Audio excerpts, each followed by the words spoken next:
This is a teardown of a Cisco WS-C2940-8TT-S switch. Unfortunately, this switch is kind of complicated. It is just a 10100 switch, but it's managed. And I have a couple of them, they work, but they're too risky to sell because these ports don't do auto crossovers, what I was told. So if I want to connect one of these switches to another one of these switches, they can't communicate without using crossover cables. And for what they're worth, it's just not worth the risk of selling it because people on eBay are unreasonable. And even if I explain in the listing why you can't connect these two switches together using a standard cable, nobody will read the post, and then they'll return it when they get mad because they can't daisy chain a bunch of these together with standard network cables. So we get to see what's inside if I'm smart enough to get the cover off. There we go. This should go pretty quick. Not much to see in these. Ooh. Looks like a dead millipede or centipede, whatever it is.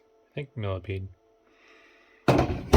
Also, no moving parts, but there's some interesting accumulation of dust above where the heatsink is and the power supply.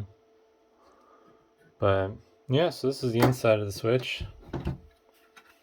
Fairly nice little power supply. I don't see any branding on it.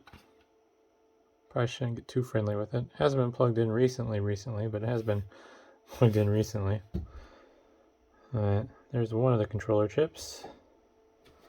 Not sure what's under this heatsink. Might be the switching chip for the networking ports. And then we got another chip here. And then we got some memory here, and then flash memory for booting, Intel branded. But yeah, I just thought maybe do that real quick, show what's inside. Otherwise, I mean, there's really not much to see. It's just your basic run-of-the-mill switch. This thing is ancient. 2005. Almost 20 years old now.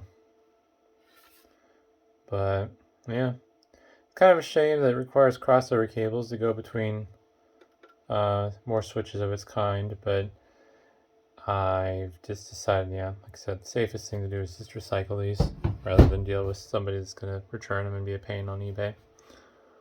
But either way, hopefully that was interesting, and thanks for watching.